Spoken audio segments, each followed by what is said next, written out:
What's up guys, it's Tommy here and welcome to a very exciting Liverpool contract news update video because Spanish newspapers are claiming that Van Dijk has signed a 2-year contract extension at Liverpool, and he was reportedly in talks with Saudi Arabian clubs to sign a pre-contract agreement, but Liverpool have finally received some positive news on the contract front. Robin Bainer, an English journalist, is corroborating these reports that now the Spanish news outlet Fichajes claims that Van Dijk has instead elected to commit the next 2 years of his career to Liverpool. It reports that the Dutch defender has decided to continue his successful career at Liverpool, signing a contract renewal that will keep him at Liverpool for at least 2 additional years. We are still waiting, of course, for the English-based journalist, the Liverpool-based journalist, the English journalist, to confirm this story. But this is a very, very exciting report because we all know that Van Dijk loves Liverpool. He wants to stay. He wants to see out the final years of his career at Liverpool, and he said that he can play at the top level for the next 4 or 5 years. He should be at Liverpool at least for the next 2 of those years. So if you are excited about this news, make sure to leave a like,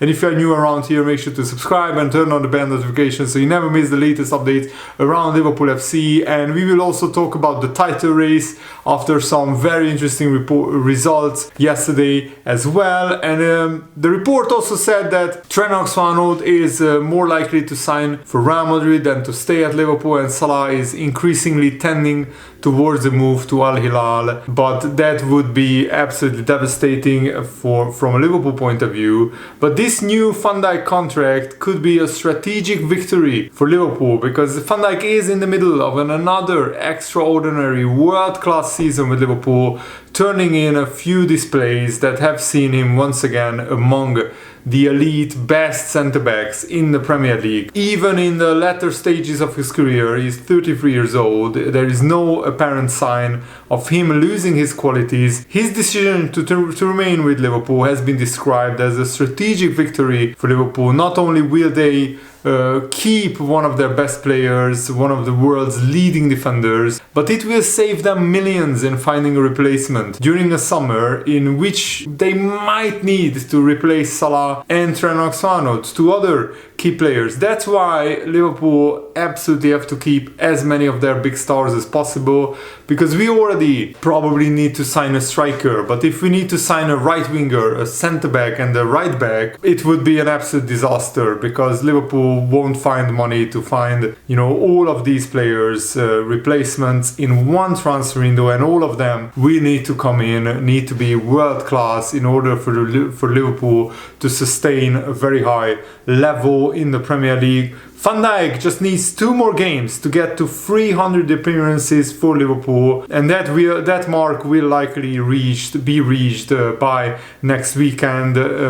He might play against Lille in the Champions League. Arne might go strong against Lille, so we can ensure that we are finishing in the top 2, so we get a favorable draw in the round of 16. And another news outlet in England, another journalist, Mark Bross, is reporting that Van Dijk apparently has already signed a new 2-year contract, and this English newspaper is corroborating the report that according to Fichajes, Van Dijk has already signed a new 2-year contract with Liverpool, committing his future to the club. The report states that Liverpool are delighted with this development, and one imagines fans will also be celebrating once it's made official. But if recent reports are to be believed, and Gianluigi Longrari claimed that Al Hilal look favourites to sign Mo Salah, and Spanish reports are claiming that Trent Alexander-Arnold is going to Real Madrid. But take that with a pinch of salt, because they also claim that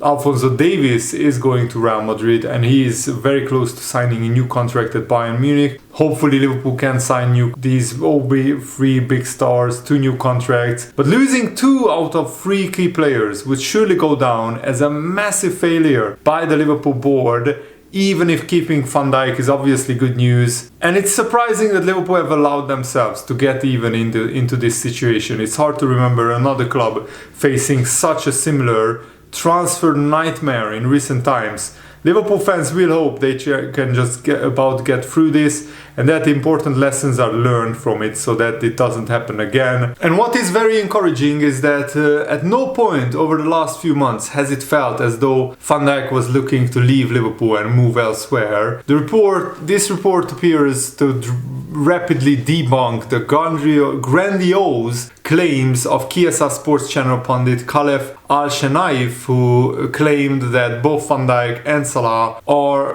going to Saudi Arabia, that they have agreed pre-contract agreements with Saudi Arabian clubs, but so far that hasn't been the case. Liverpool fans will likely keep any celebrations in check until a trusted source closer to Liverpool will report that Van Dijk signed a new contract or that Salah signed a pre-contract agreement. But if it turns out that the claims from these Spanish media outlets are accurate, that Van Dijk has made up his mind to stay at Liverpool, it provides a lot more joy for Liverpool fans, and I think Liverpool need this boost in this title race, because even though we are 6 points clear with a game in hand, there is still an awful long way to go. And an exclusive was done by Graham Bailey, who is a Liverpool connected journalist. He is confident that Van Dijk will sign a new contract to stay at Liverpool. He said that there is still confidence within Liverpool that their captain will sign a new deal. There is so far little indication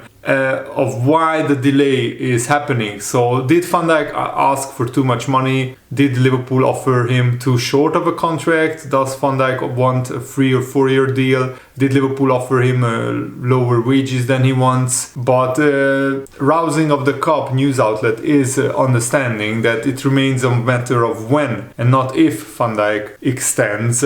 And this journalist is saying that the sources have said that Van Dijk's camp are still keen for Van Dijk to stay with Liverpool. Van Dijk never wanted anything different, and it makes sense because Van Dijk wouldn't get a big, long contract at any other club who plays at a very high level, and Van Dijk certainly wants and can play at a very high level for the next 3 or 4 years. Real Madrid have no interest in signing Van Dijk, which is good news. And also there is confidence within Liverpool over the future of Van Dijk. There is less confidence within Liverpool over keeping Trent Alexander-Arnold or Salah. In the case of Trent Alexander-Arnold, maybe he wants a new challenge in his career, maybe he wants to go to Real Madrid. And in the case of Salah, maybe his contract demands are just too high for Liverpool to pay them. The problem with Salah is that Salah has a contract offer on the table from Saudi Arabia,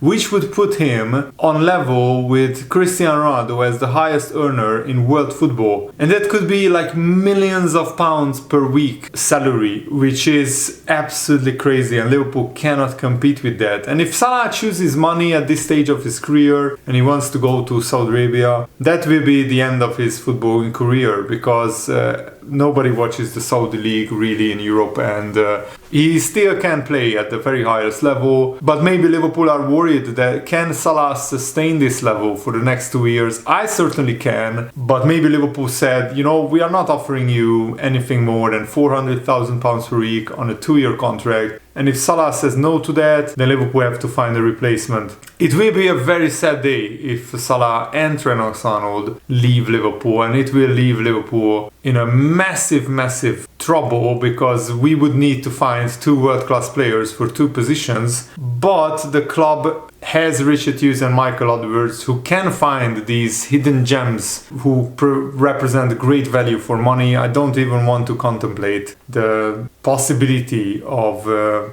Salah and Trent Alexander-Arnold leaving in the same summer. That would be absolute disaster for Liverpool fans. But if they leave with the Premier League medal around their necks, then I would say good luck to you for the rest of your career.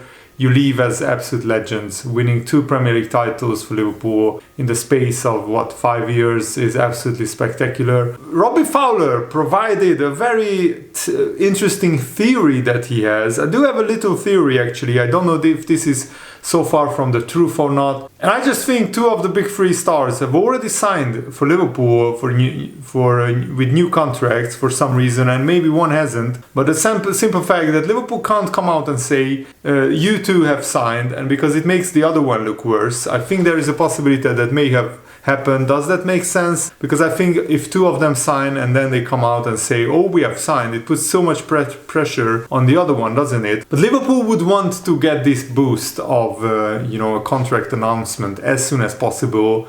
And it also would really alleviate a lot of unnecessary noise and unnecessary speculation around the futures of all these three players. So I think Liverpool should come out and announce these contract extensions if they have already been done and completed. My theory is that it hasn't been officially done yet, but hopefully we are close to seeing Van Dijk sign a new contract. And here you can see the current Premier League table with the points per game ratio. So Arsenal and Nottingham Forest are on course to get 76-point seasons, and Liverpool are on course to get to 90 points this season. So I think 85 or 86 points, almost 100% wins Liverpool the title. Arsenal would need to be almost perfect for the rest of the season. And with Saka and Gabriel Jesus out injured, I don't think they will be. Man City can only get to 86 points if they win every single game that they have left.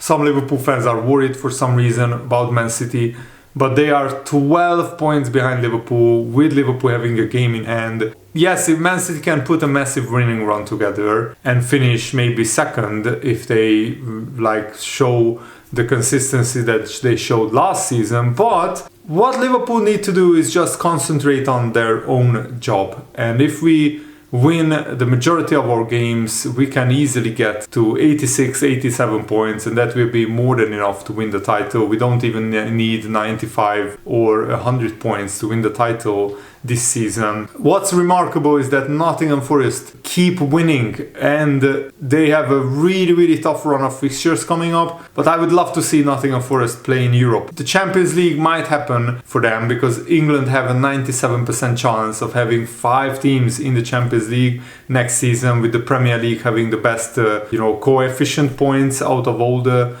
top leagues, and the best 2 leagues with the most coefficient points earned this season by all of their teams combined will get an additional Champions League place. So England and right now Italy are the other league who are on course to finish as the top 2 and get a 5th place, qualifying for the Champions League. And I'm absolutely flabbergasted by Man United and Tottenham having almost relegation form.